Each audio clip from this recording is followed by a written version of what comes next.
People. Que pasa, sapa, say what they do.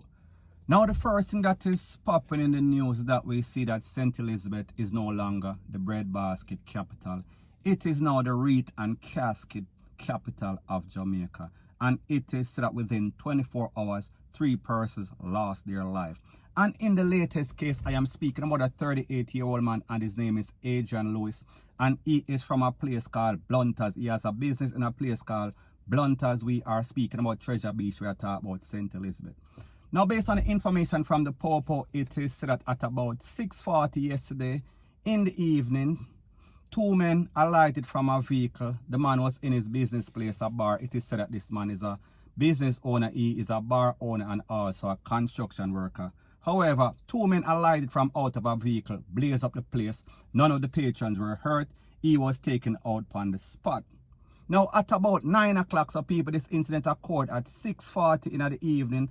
And by 9 o'clock, the Popo got some information and they intercepted a vehicle that was supposed to be the vehicle that was used by the assailants. And they found a tool, which is what you see on the screen right now. If I am not mistaken, I got this picture and I am assuming that's a part of the whole thing. Now, people, based on the information, it is said that this man had some sort of dispute with 2 of the young ladies that work in his bar over some sort of salary or lack of payment thereof. Now, people, that is word on the street. I cannot validate or verify. However, you know that whenever I speak, more than likely that is what it is. So people, me just say, I understand if somebody owes you money, you are going to be PISSED off. However, to take it to the furthest extent, that is never a good thing. And as it applies to this man, if the fact is that you owe these people for their money or owe them for some sort of pay, you should have paid them, because at the end of the day, look at what you lost. Now, people, like I said, I am just giving you a likely scenario based on credible information that I got from a credible source. Now, when we look at this whole thing as it pertains to these young men creating all sorts of chaos and catastrophe. Now, say that we are going with the story that the lady called him, or one of the ladies called their friend, and the friend show up and blaze up the man. So I am just saying, if the boss and the workers have some sort of argument, some sort of fuss over salary, and then one of the workers or both workers, they threaten to take away this man's life, and then hours after somebody roll up, and more than likely it is said that one of the girls was also in the car that was stopped by the Popo. So people, me just show you how stupid these persons are. Them just make them head them hotted, always get the better of them. And we see in this case, 2 people or 1 person lost his life, and then 3 other persons are locked up for all sorts of slap away. So people, what is the sense to do all of that when you know that you are going to get caught? Because people, based on information that is out there, this is an open and shut case, unless of course the system, we are speaking about the justice system, fumbles this case, because the man loses his life. And like I said, if this man owe the people, he should have paid them. And like I also said, if somebody owe you, don't take it to the furthest extent, because it makes absolutely no sort of sense, because the amount of money that you're going to spend, the time that you're going to spend in the big yard, it does not equate to the amount of money that this person might have owed you. So people, may just say, don't be penny wise and pound foolish. Point blank and period. So anyways, people, that is my views on the whole thing as it pertains to that. And like me say, it is just my views and opinion. It is not the gospel. Your views and opinion can be respectfully different from mine. But let me know what you think in the comment section. Bless up. Now, before I move to the next part of my video, please subscribe to my next channel. It is called Jamaica Dancehall Source, and I'll be pinning the link to that channel in the description of this video. And also, please subscribe to this channel. When you subscribe, please press the notification bell or icon, and also press all in the option. Now, the next thing that is popping in the news is an incident that occurred back in January of 2018. And it involves a man, and his name is Omar Bess Collymore, and it is said that he conspired to take out his wife, whose name is Simone Campbell Collymore. And also he had a person whose name is Wade Blackwood. He is 24-year-old, or he is 24-year-old right now, and also a taximan that was a driver of the car in which the wife got taken out, and his name is Winston Walters.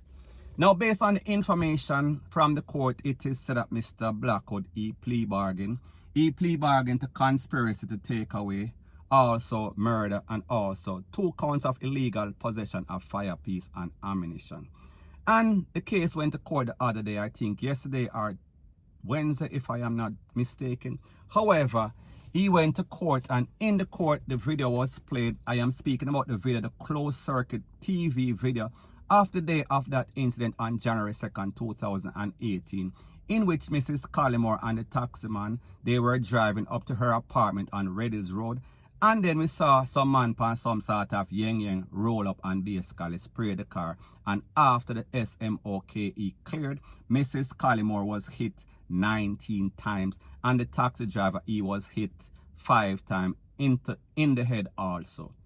Now, based on the information from the hospital, it is said that she suffered from multiple injuries to her vital organs, lung, kidney, everything basically shattered, and also all sorts of cut in the torso and upper body. So more than likely she would not make it. She was taken out on the spot in the taxi car.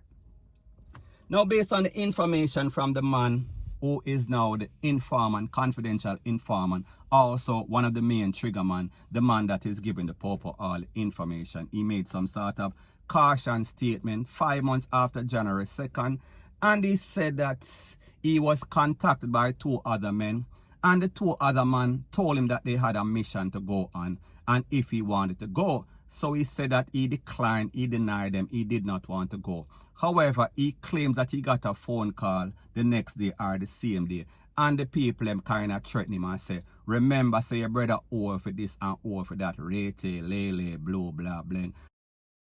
Now, people, you have to understand as it pertains to a case, the investigator, the prosecutor, they want the main person, they want the big fish, they want the husband. May I talk about Mr. Collymore. And if they can use a confidential informant to testify and tell some sort of lie, especially if he is plea bargaining, and people like me say, the man claims him get a call and the people him told him, the people him threaten him that if he did not go, wait till them come back because him brother owe for some sort of toll. Now, people, if you can use common sense, you would know that it is a lie. This man was a willing participant. This man was not coerced. This man went because he got a hit, he got a mission, he was a part of a mission. However, we understand with the justice system, like me say, them want the big fish. So therefore, even if you're going to lie as a key witness or as a witness for the prosecution, they will allow it. However, like me said, people, this is not right, and we know that he plea bargain. However, based on the evidence, based on the circumstances or the evidence of the case, we see that this man was a cold-blooded killer. So the point that I am trying to make is that this man was a volunteer, he was a participant, he was not coerced, he was not forced. He knew that he was going to get paid, and he went for the money. He went as a part of the hit team, and like he said, he left 2 set of men on bike, and they went to Red Hills Road and they were waiting on some sort of call. They stopped at a gas station at the foot of the hill, and then one of the hitman, make some sort of call, and they told him that the wife and the taximan was coming up the hill because, like I said, she lived in some sort of luxurious apartment complex up on the hills, up on Red Hills. So therefore, they got the call. They knew exactly what type of car she was coming in, and they trailed the car and they waited until she reached at the gated apartment, and then them blaze at the people them. I am speaking about they spray them. So people, just imagine if she get 19 and the next man get 5, how much of them missing? So what type of tool they were using? And based on this man's account, Mr. Blackwood, he said that he returned the tool, which was a Glock 19. So people, we are talking about a loaded clip, and we can only come to the logical conclusion that he also had some sort of extra clip. We are talking about magazine. Now, people, when we see what is going on in Jamaica with all of these lazy youth, we see that them don't want to work. We see that the first thing that they want to do is get any and everything the easy way. And they are willing to take out somebody that they don't even know. We are speaking about a mother. We are speaking about a woman that has a mother. She has pitney. She have father. She have everybody. She have persons that love her. However, as it pertains to the husband, Mr. Omar Collymore, it is obvious that he was greedy. it is obvious that he was after some sort of insurance policy. And based on information from the court and overseas, it is said that this is not the first time, and they are also investigating because they think that he might be a suspect in another takeaway of a next girlfriend or a next wife. So people, we are speaking about an evilous youth. We are speaking about one of those Jamaicans that put money over everything else, over morals, over ethics, and even worse, over life, point blank. And people, you have to imagine that this is a man that used to sleep in the bed with this lady. This is a man that married this lady. However, his motive was always money. His motive was always greed. And what was even worse about this situation, or more despicable about this situation, is that after the husband, Omar, realized that he was a suspect, he tried to take away himself, he tried to run away. He tried to go to America, back to America the illegal way. We are talking about a boat from Jamaica to Bahamas, and then take a boat from the Bahamas to Jamaica, to America. So people, we are speaking about a criminal-minded person. This is no decent person, and this person and their family have to ask themselves, how did she get involved with a piece of shit like this? We are speaking about the spawn of the devil, point blank and period. So anyways, people, that is my views on the whole thing as it pertains to that.